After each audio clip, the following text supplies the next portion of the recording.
जो दूर है वो दिखाई पड़ता रहे, जो निकट है वो आंख से ओझल हो जाए। दूर को जानना कठिन नहीं, निकट को जानना निकट, और जो निकट से भी निकट है उसको जानना असंभव।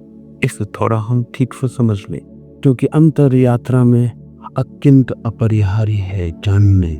पूछते हैं लोग कहाँ खोजें परमात्मा को, पूछते हैं कि जो भीतर ही छिपा है वो भूल कर पे गया है, पूछते हैं कि जो इतना करीब है कि हृदय की धड़कन भी उतनी करीब नहीं, सांसें भी उतनी पास में ही स्वयं के, वो भी बिछड़ कैसे गया जो मैं स्वयं ही हूँ उससे की विस्मृति कैसे हो गई। और उनका पूछना तर्कयुक्त मालूम पड़ता है। प्रतीत होता है वे जो पूछते हैं ठीक ही पूछते हैं, और लगता है कि होना नहीं चाहिए था ऐसा। जो मेरे भीतर ही छुपा है उसे ही मैं नहीं जान पाता हूँ, जो मैं ही मैं वो भी अपरिचित रह जाता है। तो फिर परिचय किससे होगा, पहचान किससे होगी, ज्ञान किसका होगा? जब पात ही छूट जाता है हाथ से तो दूर को हम कैसे पा सकेंगे। और ऐसा नहीं कि वो आज पास हो गया हो, वो सदा से ही पास, अनंत अनंत काल से पास। उससे क्षण भर को भी हमारा छूटना और दूर होना नहीं हुआ। हम जहाँ भागे वो हमारे साथ भागता है, हम जहाँ जाए वो हमारे साथ जाता है। नरकों में भी वो हमारे साथ यात्रा करता है, और स्वर्गों में भी, पाप में भी वो हमारे साथ उतना ही खड़ा होता है जितना पुण्य। ये कहना भी ठीक नहीं है कि साथ खड़ा होता है, क्योंकि जो हमारे साथ होता है उसके भी थोड़ी दूरी होगी। हमारा होना और उसका होना एक ही बात है। अगर ये सच है तो इस जगत में बड़ा चमत्कार हो गया कि हम अपने को ही खो बैठे। जो असंभव मालूम पड़ता है अपने को कैसे खोया था। अपने छाया तक को खोना मुश्किल है, हम अपनी आत्मा को खो बैठे हैं। ये कैसे हो सकता है? पर ये हुआ। उसके होने की घटना कैसे घटती है वही इस सूत्र का सार। इस सूत्र में प्रवेश करने के पहले इसके बुनियादी आधार समझ रहे हैं। आंख की सीमा एक परिधि है, उससे ज्यादा दूर हो तो आंख नहीं देख पाती, उससे ज्यादा पास हो तो भी आंख नहीं देख पाती। आंख के देखने का एक विस्तार है। किसी चीज को आंख के बहुत पास ही आए फिर आंख नहीं देख पाएगी, बहुत दूर ले जाए तो भी आंख नहीं देख पाएगी। कई क्षेत्र है जहाँ आंख देखती है और इस क्षेत्र के उस पार या इस पार आंख अंधी हो जाती, और आप तो इतने निकट हैं कि आंख के पास ही नहीं, आंख के पीछे है। यही अर्थ है। ऐसा समझें कि दर्पण के सामने खड़े हैं तो एक खास दूरी से दर्पण पर ठीक प्रतिबिंब बनता है। अगर बहुत दूर चले जाएं तो फिर दर्पण में प्रतिबिंब नहीं करेगा। बहुत पास आ जाएं कि आंख को दर्पण से नहीं लगा लिए तो प्रतिबिंब दिखाई नहीं पड़ेगा। लेकिन यह मामला ऐसा है कि आप दर्पण के पीछे खड़े, इसलिए दर्पण पे प्रतिबिंब बनने का कोई उपाय ही नहीं। आंख आगे है, आप पीछे हैं। आंख देखती हो उसका जो आंख के आगे हो, आंख उसको कैसे देखे जो आंख के पीछे। कान सुनते हैं उसको जो कान के बाहर है, कान उसको कैसे सुने जो कान के भीतर है। आंख बाहर खुलती है, कान भी बाहर खुलते हैं। मैं आपको छू सकता हूँ, अपने को कैसे छू? और अगर अपने शरीर को भी छू लेता हूँ इसीलिए कि शरीर भी मैं नहीं हूँ, वो भी पर है, इसलिए छू लेता हूँ। लेकिन जो मैं ही जो छू रहा है उसे कैसे छू, उसे किससे छू? इसलिए हाथ सब छू लेते हैं और खुद को नहीं छू पाते। आँख सब देख लेते हैं और खुद को नहीं देख पाते। अपने लिए हम बिल्कुल अंधे, हमारी कोई इंद्री काम की नहीं है। जिन इंद्रियों से हम परिचित वो कोई भी काम। अगर कोई और इंद्री का उद्घाटन न हो जो भीतर देखती हो, अगर कोई और आंख न खुल जाए जो भीतर देखती हो, जो पीछे देखती हो, जो उल्टा देखती हो, कोई कान न खुल जाए जिस पर भीतर की ध्वनि करने भी प्रभाव लाती हो, तब तक हम स्वयं को देख और जान और सुन न पाएंगे। तब तक स्वयं को छूने का कोई उपाय नहीं। जो निकट है वो चूक जाता है, जो निकट से भी निकट है वो असंभव। इसीलिए मछली सागर को नहीं जान पाती। दूसरी बात, सागर में ही पैदा होती, सागर में ही जीती, सागर ही उसका भोजन, सागर ही उसका पेय, सागर ही उसका प्राण, सागर ही सब कुछ। सिर्फ सागर में ही मरती और लीन होती। जानने के लिए मौका नहीं मिलता क्योंकि दूरी नहीं मिलती, फासला नहीं मिलता। मछली को सागर का पता चलता है अगर कोई उठा के उसे सागर के किनारे फेंकता, तभी। ये बड़ी उल्टी बात हुई। सागर का पता तब चलता है जब सागर से दूर हो जाए। तो मछली तड़पती है रेत पर धूप में, तब उसे सागर का पता चलता है, क्योंकि इतनी दूरी तो चाहिए पता चलेगी। पैदा होने के भी पहले जो मौजूद था और मरने के बाद भी जो मौजूद रहेगा और जिसमें ही पैदा हुए और जिसमें ही लीन हो गए, उसका पता कैसे चले? पता चलने के लिए थोड़ा बिछोड़ होना चाहिए। इसलिए मछली को सागर का पता नहीं चलता, किनारे पे कोई फेंक दो तो पता चलता। आदमी की और भी मुसीबत, परमात्मा सागर ही सागर है, उसका कोई किनारा नहीं जिस पे आप को फेंका जाए, जहाँ आप तरसने लगे मछली की तरह। ऐसा कोई किनारा होता तो बड़ी आसानी हो। ऐसा कोई किनारा नहीं, परमात्मा सागर ही सागर है। इसीलिए तो जो परमात्मा ने किनारा खोजते हैं वो उसे कभी नहीं खोज। जो परमात्मा की मझधार में डूबने को राजी है उनको ही उसका किनारा मिलता। किनारा है ही नहीं, खोजने का कोई उपाय नहीं है। और किनारा होगी कैसे? तब चीजों का किनारा हो सकता है, समस्त का किनारा नहीं हो, क्योंकि किनारा बनता है किसी और चीज से। नबी का किनारा बनता है, सागर का किनारा बनता है किसी और चीज से। परमात्मा के अतिरिक्त कुछ और नहीं है जिससे किनारा बन सके। परमात्मा का हर चीज इतना है कि जिसके अतिरिक्त और कुछ नहीं। परमात्मा का मतलब कोई आकाश में बैठे हुए किसी व्यक्ति का नहीं है जो जगत को चला रहा। ये तो बच्चों की कहानियां। परमात्मा से अर्थ है उस तत्व का जिसके अतिरिक्त और कुछ भी नहीं। ये उसकी वैज्ञानिक परिभाषा हुई। परमात्मा का अर्थ है समस्त, सब कुछ जो भी है उसका कोई किनारा नहीं हो सकता है, क्योंकि उसके अतिरिक्त कुछ किनारा बनने को बचता नहीं। इसलिए परमात्मा मझधार है, वहाँ कोई किनारा नहीं। जो डूबने को राजी है वो उबर जाता है, जो उबरने की कोशिश करता है बुरी तरह डूबता है। कोई किनारा हो तो पता भी चलता है, इसीलिए हमें पता नहीं। उसी में पिए, जितना हम खोजते हैं उसी में हम दे, जितना हम पुकारते हैं उसे पुकारने की जरा भी जरूरत नहीं, क्योंकि इतना भी दूरी नहीं है कि हमारी आवाज हमें जोर से पुकारने। इसलिए कबीर ने कहा है कि क्या तुम्हारा खुदा बहरा हो गया जो तुम इतने जोर से अजान पढ़ते हो? क्या तुम्हारा ईश्वर बहरा हो गया जो तुम इतनी जोर से पुकारते हो? इतने पास है कि आवाज देने की भी तो जरूरत नहीं। अगर मौन भी कुछ भीतर होगा तो वो भी सुन लिया जाएगा। इतने पास। दूसरे को पुकारना हो तो आवाज देनी पड़ती, खुद को पुकारने के लिए आवाज देने की भी क्या जरूरत है? दूसरे का तो तभी सुनाई पाता है जब शब्द ध्वनित हो, स्वयं का तो मौन भी सुनाई पाता है। इतने जो निकट है वही कठिनाई है। इसे ठीक से ख्याल में ले लें कि सत्य से हम इसलिए चूक गए हैं क्योंकि हम उसी में पैदा होते, उसी से बनती हमारी मांस मज्जा, उसी से निर्मित होगी हमारी हड्डियां, वही है हमारा स्वर्ग, वही है हमारा प्राण, वही सब कुछ है। अनेक अनेक रूपों में, अनेक अनेक द्वारों से हम उसी का जोड़ है, उसी का खेल। फासला बिल्कुल नहीं है, इसलिए स्मरण नहीं है, इसलिए स्मरण असंभव हो गया। इसलिए संसार तो बहुत दिखाई पड़ता है, सत्य बिल्कुल दिखाई नहीं पड़ता। संसार दूर है, जगह दोनों के बीच। इसमें संसार की वासना जगती। वासना का अर्थ क्या? वासना का अर्थ है जिससे हमें दूरी मालूम पड़ती हो उससे दूरी मिटाने की कोशिश। वासना का अर्थ है जिससे हमें दूरी मालूम पड़ती हो उससे दूरी मिटाने की कोशिश। इसलिए परमात्मा की कोई वासना नहीं क्योंकि दूरी ही मालूम नहीं पड़ती। या कभी कोई परमात्मा को खुलता भी मालूम पड़ता है तो झूठी वासना मालूम। परमात्मा के नाम से कुछ और है। नाम परमात्मा का लेता है, चाहता कुछ और है। शक्ति चाहता हो, सिद्धि चाहता हो, धन चाहता हो, पद चाहता हो, कुछ और। इसमें मुझे आप कहते कि जब से आपके शिविर में साधना में लीन होने लगे बड़ा लाभ हो रहा। ये पूछा क्या लाभ हो रहा? तो उन्होंने कहा अभी आध्यात्मिक तो नहीं हो रहा लेकिन आर्थिक शुरू हो। आध्यात्मिक की इतनी जल्दी भी क्या है? तावादा। लेकिन परमात्मा की चाह में मन का कुछ ऐसा ही है कि एक दिन दुनिया को दिखा दूं कि मेरी मुट्ठी में परमात्मा।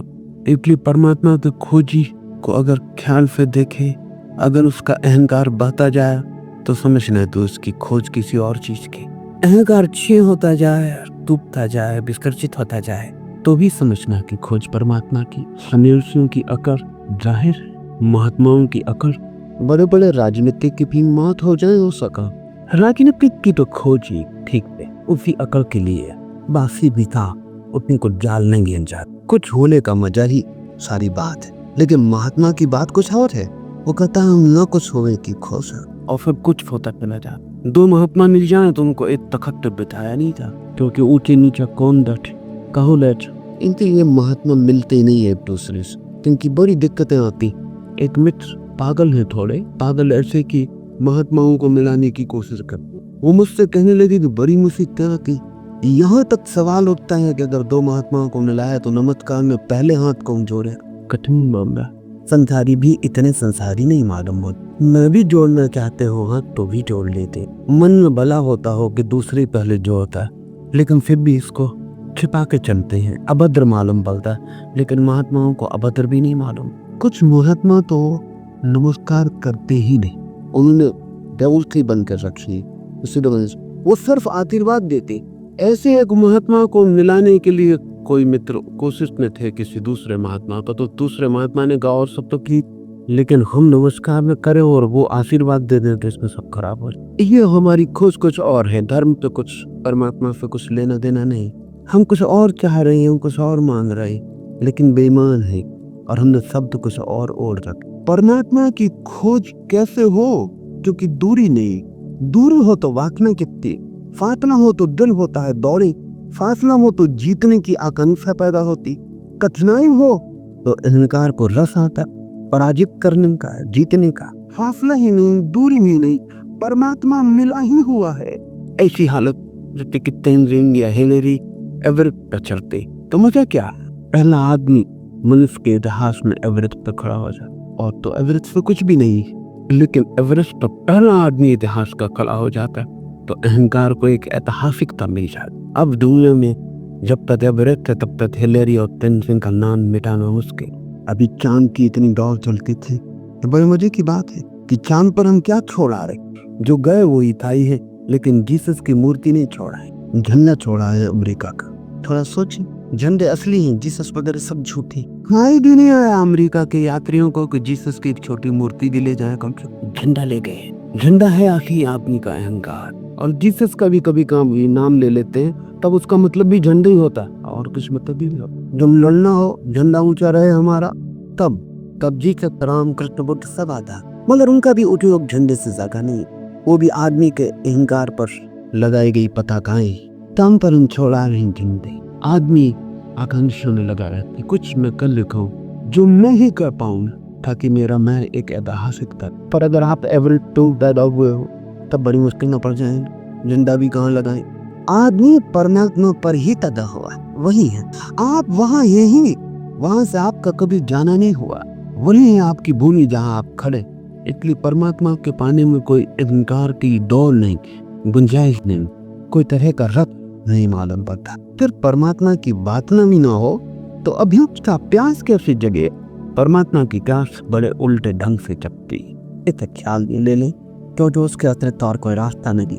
संसार की प्यास जगती है दूरी से, और अलग वो दूरी हो तो आकर्षण भारी हो जाता है, और इसलिए संसार में जो चीजें भी पाली जाती हैं उनका मजा चला जाता है, क्योंकि दूरी खत्म हो जाती है। आप एक स्त्री को पाना चाहते थे, फिर पा लिया। आप एक मकान बनाना चाहते थे, बन गया। आप सोने का फिक्र जलाना चाहते थे अपने मकान, तो वो चढ़ गया। अब जो मिल जाता है वो व्यर्थ हो जाता है, क्योंकि वो पास आ जाता, उसमें दूरी नहीं गई। दूर हो, कठिनाई हो, कोई ना पा सके, आप ही पा सके तो ही मजा हो। अमीरी का मजा अमीरी में नहीं है, बहुत लोगों की गली भी नहीं। अगर सब लोग अमीर हो जाए बात खराब हो जाए। अमेरिका में वही परेशानी, अमीर का मजा कम हुआ जाए, गरीब भी वही कपड़े पहन रहा है, उन कारों में चल रहा है, उन मकानों में रहा है। गरीब और अमीर के बीच अब कोई बहुत बुनियादी फासला नहीं।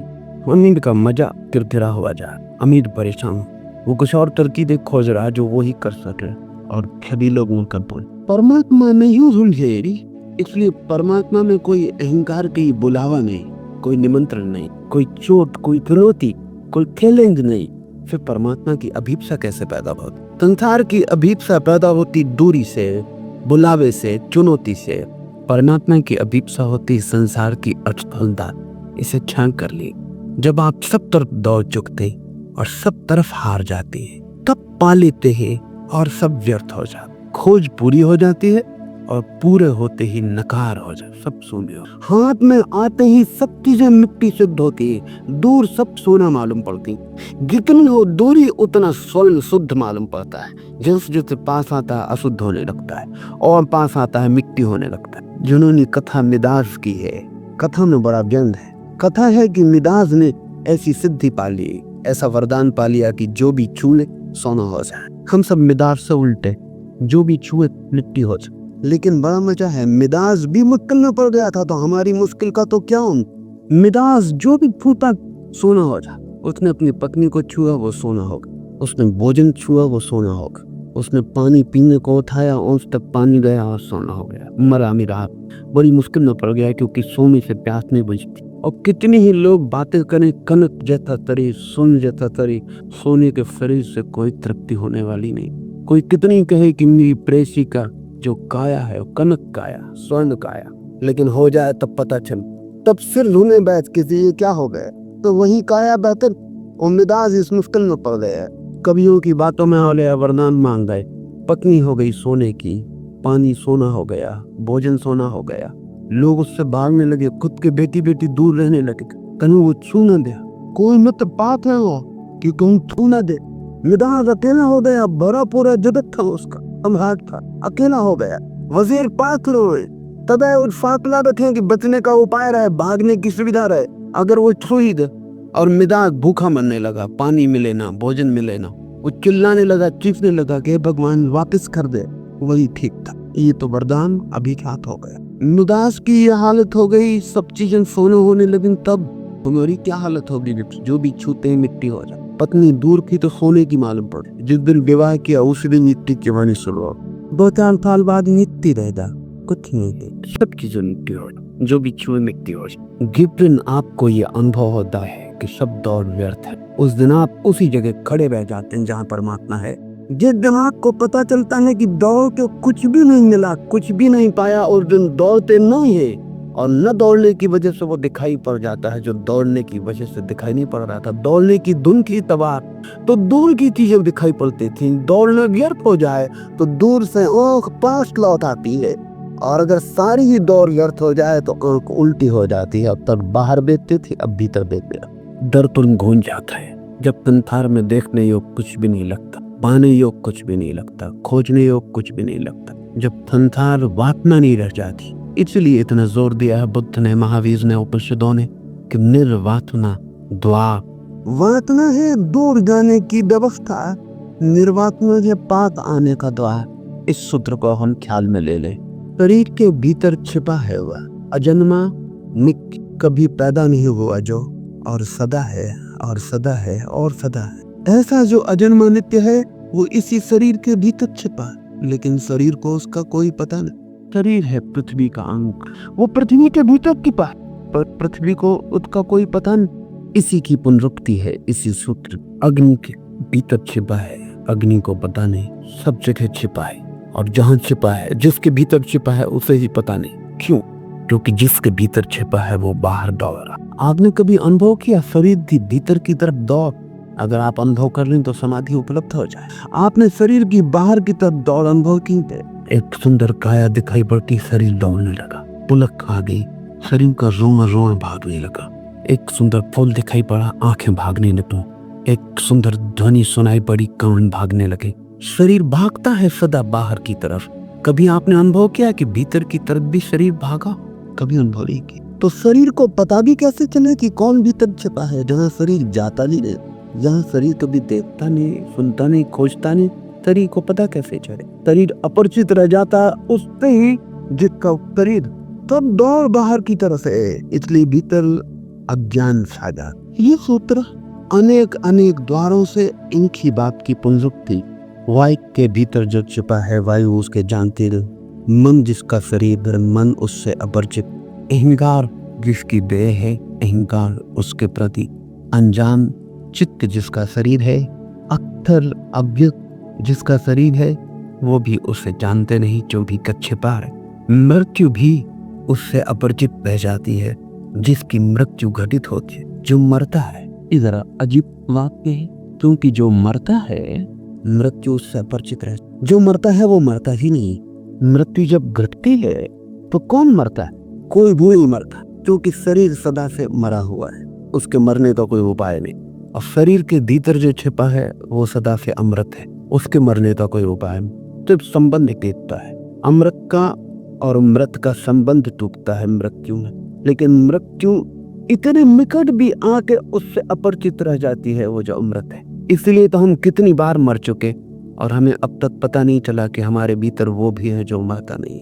उस अपरिचय की प्रक्रिया ही यही है कि निकट आके भी भीतर देखना नहीं हो पाता, देखना बाहर ही होता है। मरता हुआ आदमी देखी, मरने को पड़ा है लेकिन बाहर ही देखता है, अभी भी भीतर जाने का मन नहीं हो रहा। मृत्यु उसे ढकाती है, हटाती है करीब से, लेकिन वो पकड़ रहा है, जोर से पकड़ रहा है और भी जोर से पकड़ रहा है जैसा उसने कभी नहीं पकड़ा था। इनके लिए वृद्ध आदमी कुरूप हो जाते हैं, जवान सुंदर मालूम पड़ते हैं। उसका कारण गहरे में शरीर ही नहीं है। जवान शरीर को पकड़ता नहीं, अभी आश्वस्त, बूढ़ा शरीर को पकड़ने लगता, उस पकड़ने से सब कुरूपताएं पैदा हो जाती। बूढ़ा डरने लगता है कि अब मरे, अब मरे, अब मौत करीब है। जितना मौत से डरता उतना जीवन को जोर से पकड़, और जितना जोर से पकड़ता उतना ही जीवन कुरूप हो जाता। बच्चे इतने प्यारे लगते, पकड़ते ही नहीं बिल्कुल, अभी उन्हें पता ही नहीं कि मौत भी है। पशु पक्षी देखिए, कितना ही बूढ़ा हो जाए पशु, कितना ही बूढ़ा हो जाए पक्षी, उनकी बात कर रहा हूँ जिनका आदमी से सत्संग नहीं है। आदमी तो बिगाड़ ही देता, तो बड़ी हैरानी होती। जंगल में पशु और पक्षी बूढ़े नहीं होते मालूम, जैसा बुढ़ापा आदमी को पकड़ता है ऐसा पशु पक्षियों को पकड़ता नहीं मालूम पड़ता। बच्चे ही बने रहते हैं, किसी गहरे तल पर उन्हें पता ही नहीं कि मौत होने वाली, इसलिए कोई शरीर की पकड़ नहीं आती। बच्चे में जो ताजगी है, जीवन सहज है, मौत की पकड़ नहीं थी कोई। बुढ़ापे में कठिनाई आ जाती, मौत साफ होने लग। जिंदगी अब चेष्टा है, अब प्रयास से जीता है और इंच इंच सोच के चलता है कि कहीं मौत ना आ जाए। इससे दुविधा पैदा हो जाए, तनाव बचाता भी, और पूरे समय चिंता संताप पकड़ लेता, वही चित्त को कुरूप कर जाता। मौत भी नहीं जान पाती उसको जो भीतर छिपा अमृत है। कारण एक ही कि भीतर देखने की घटना ही तब घटती है जब बाहर देखने का सारा सिलसिला व्यर्थ हो जाए। इसे थोड़ा हम समझ लें। व्यर्थ कई बार होता मालूम पड़ता है, फिर भी होता नहीं। ऐसा नहीं है कि आपको व्यर्थ नहीं हो जाता है, आपको भी व्यर्थ हो जाता। एक कार खरीदने का सोचते थे, खरीद ली। जब नहीं खरीदी थी तो जार उसके सपने भी आते थे। जिस दिन कार की डिलीवरी मिलने वाली थी उस दिन रात हो भी नहीं सकी। राम ओटेगा वाई गासिट ने लिखा है अपने एक मित्र के बाबत, उसने एक बहुत खूबसूरत गाड़ी फेरारी खरीदी, बनकीमती गाड़ी, और पहले ही दिन लेते होते निकला 83 खरोच लग। बच्चा नहीं था मित्र, 50 साल का आदमी, गैर पढ़ा लिखा नहीं था, यूनिवर्सिटी का प्रोफेसर था, साधारण विषय का प्रोफेसर नहीं था, फिलोसफी का। ओटेगा वाई गासिट में लिखा है कि मैंने अपने उस मित्र को अपनी माँ के कंधे पे सिर रखते रोते देखा, फेरारी में खरोच लग। कार की कीमती न मालूम कितने सपने देखे हों जो खरोच की वो भीतर तक चली गई, आत्मा तक प्रवेश कर गई हो, तो तभी रो रहा है। रोते आप सब भी हैं। वो आदमी जरा ईमानदार रहा हो, खुद ही सड़क पर माँ के कंधे पे सिर रख कर रोने लगा। लेकिन कितने दिन चलेगा, 2-4 दिन में सदारी पुरानी पड़ जाएगी। उन्होंने 2 महीने में ये आदमी एक ही गाड़ी में बैठे रहे थे, पता भी नहीं चलेगा कि किस गाड़ी में बैठे। एक गाड़ी से ऊंचा। इतना ही फर्क है आप में और किसी बुद्ध में कि आप एक स्त्री से उगते हैं, दूसरी स्त्री में रक्त बना रहता है। अपनी स्त्री तो उग जाते हैं, दूसरे की स्त्री में रक्त बनता है। जो पास है वो व्यर्थ हो जाता है, लेकिन जो दूर है वो साथ मालूम है। वो भी कल पात आके व्यर्थ हो जाएगा, लेकिन सभी चीजें पात नहीं आ पाती, कुछ चीजें दूर बनी ही रहती, इसलिए रफ बनन ही रहता, बांक में दौलती रहती। बुद्ध एक स्त्री में उगते तमक स्त्री से उग जा। बुद्ध एक महल में रह के सब महलों में रह देते। बुद्ध के लिए एक घटना काफी है, ये वैज्ञानिक बात है। एक पानी की बूंद अगर जान ली जाए तो सब सागर जान लिए गए।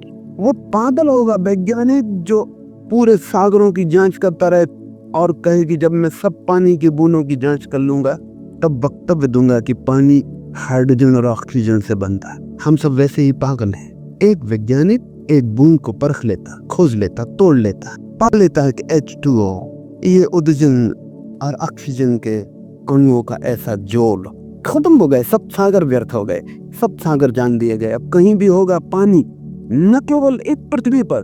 वैज्ञानिक कहते हैं कि कोई 50,000 पृथ्वी होंगी सारे विस्तार में। इन 50,000 पृथ्वियों पर कहीं भी अगर पानी होगा तो भी H2O, तो भी वो बलेगा। इसी व्यवस्था सारा पानी जान लिया गया एक बूंद को जानकर। एक वासना की व्यवस्था को समझकर सारी वासना को जो जान लेता वो बुद्ध हो जाता। एक वासना को पहचान कर उसकी व्यर्थता को, उसकी अनिवार्य व्यर्थता को, उसकी अपरिहार्य असफलता को जो देख लेता, उसकी वासना गिर जाती। उसकी वासना ऐसे गिर जाती है जैसे लंगड़े के बैसाखियां अचानक गिर जाएं। उनसे ही वो चलता था, पैर तो थे नहीं चलने के, बैसाखियों से चलता था, लकड़ी के पैर थे। अचानक बैसाखियां गिर जाएं और लंगड़ा वहीं के पड़े। ठीक ऐसी ही घटना घटती है जब वासना की बैसाखियां गिर जाती। संसार में चलने के कोई पैर थोड़ी है, लकड़ी के पैर है, नकली पैर हैं, वासनाओं से निर्मित है। वासना के गिरते ही बैसाखियां गिर जाती हैं और आदमी अचानक अपने को वहां पाता है जहां से वो कभी हटा ही नहीं था, जहां वो सदा था, जहां होले उसका स्वभाव है। वही है परमाणु, वही है अध्यात्म। इस सूत्र का आखिरी तब की खबर है। मृत्यु जिसका शरीर है और मृत्यु के अंदर जो है और मृत्यु जिसे जानती नहीं, वही इन सर्वभूतों का अंतरात्मा, उसके पाप नष्ट हो गए हैं और वही एक दिव्य देव नारायण जी। देह इंद्रियां आदि अनात्म पदार्थ हैं, इनके ऊपर मैं मेरा ऐसा जो भाव है वो अध्यास भ्रम है।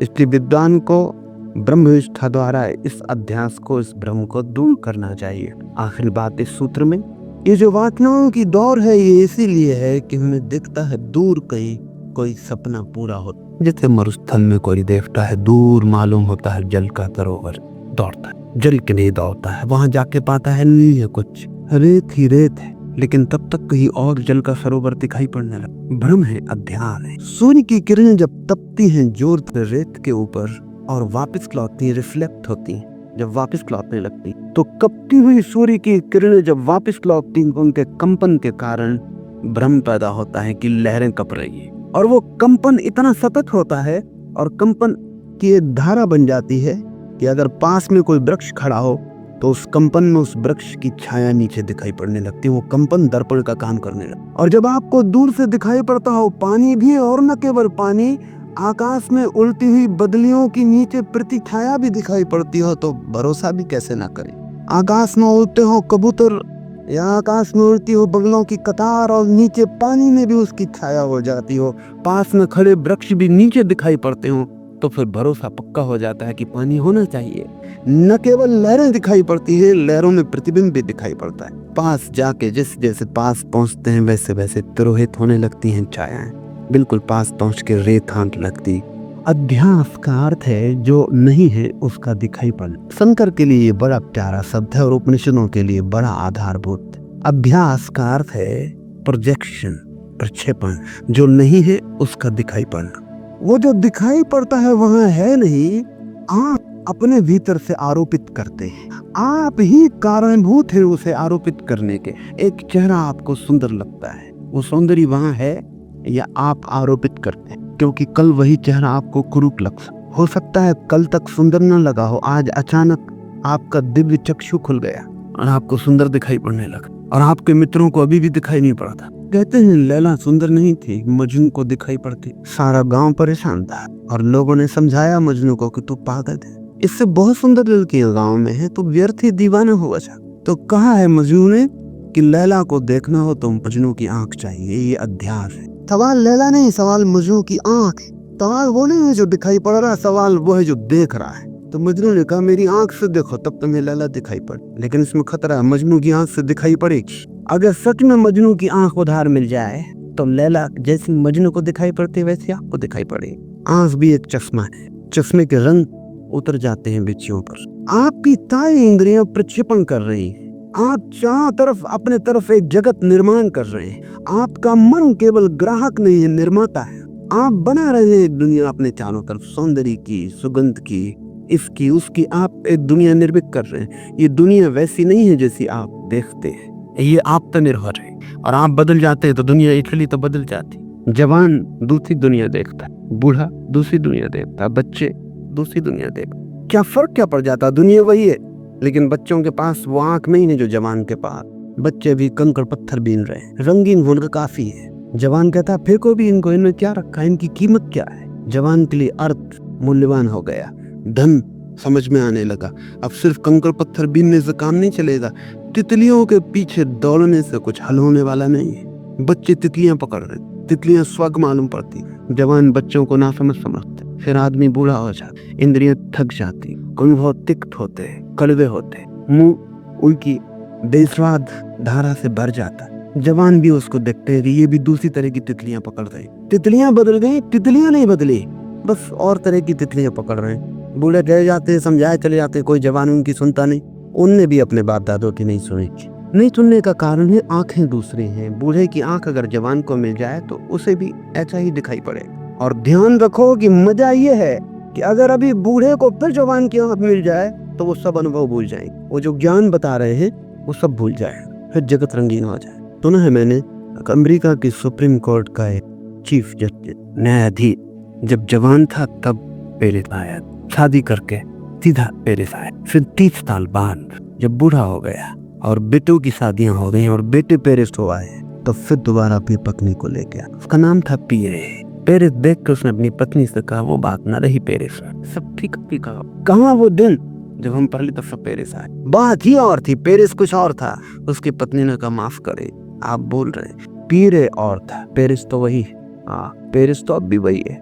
जवान की आंख से देखें पेरिस अब भी वही। पेरिस क्या बदलता, लोग बदलते, दृष्टि बदल जाती। दृष्टि के बदलने से अगर जगत बदल जाता है तो समझना कि आपने जो जाना था वो अध्यास था, वो दृष्टि की वजह से पैदा हुआ था, वो जगत नहीं था। क्या ऐसा भी कोई उपाय है कि बिना दृष्टि के जगत देखा जा सके? अगर हो तो ही जगत देखा जा, नहीं तो नहीं। दृष्टियां अध्यास है, इसलिए ख्याल रखें, दर्शन का मतलब दृष्टि नहीं है।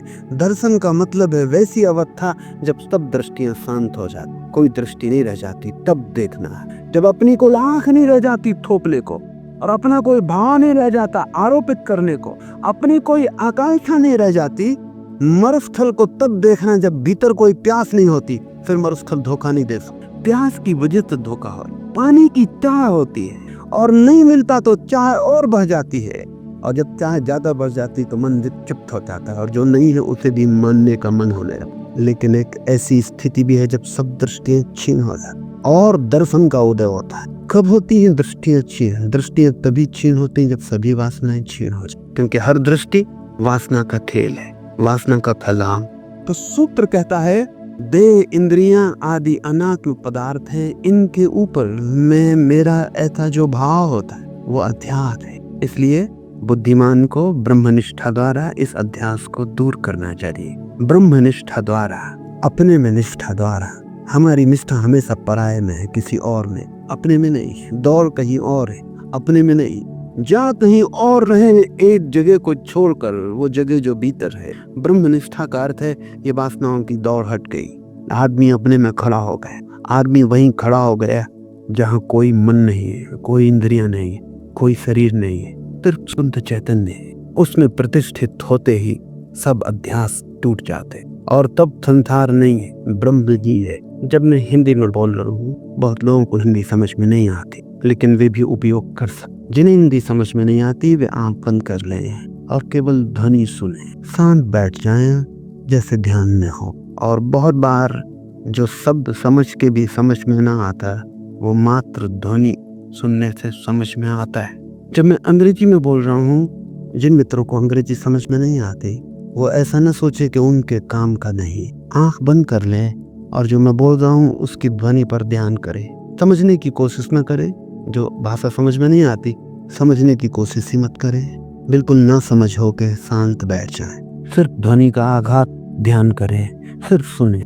वो सुनना ध्यान बन जाएगा और उपयोगी होगा। बड़ा सवाल समझना नहीं है, बड़ा सवाल शांत होना। बड़ा सवाल सुनना नहीं है, बड़ा सवाल मौन होना। तो कई बार तो ये होता है जो बात आपकी समझ में आ जाती है वो आपके भीतर विघ्न बन जाती, क्योंकि उससे विचार शुरू हो जाता। कई बार तो अच्छा है कि जो बात बिल्कुल समझ में नहीं आती उसको सुने, क्योंकि फिर विचार नहीं चल सकते। जो समझ में नहीं आए तो विचार के चलने का कोई उपाय नहीं है, विचार रुक जाते। इसलिए कभी तो वृक्षों के बीच से गुजरती हुई हवा को सुनना, कभी पक्षियों की आवाज सुनना, कभी पानी की कलकल धारा से उठता निनाद सुनना ऋषि मुनियों को सुनने से भी ज्यादा बेहतर है। असली उपनिषद वहां बह रहे हैं पर वो आपकी समझ में नहीं आएगी, तो समझने की कोई जरूरत भी नहीं, सुनना काफी है। और जब समझ में ना आए और आप सुन सके तो थोड़ी देर में बुद्धि शांत हो जाती है, क्योंकि उसका कोई काम ही नहीं होता है। और जब बुद्धि शांत हो जाती है तो आप वहां पहुंच जाते हैं जिसकी तलाश है।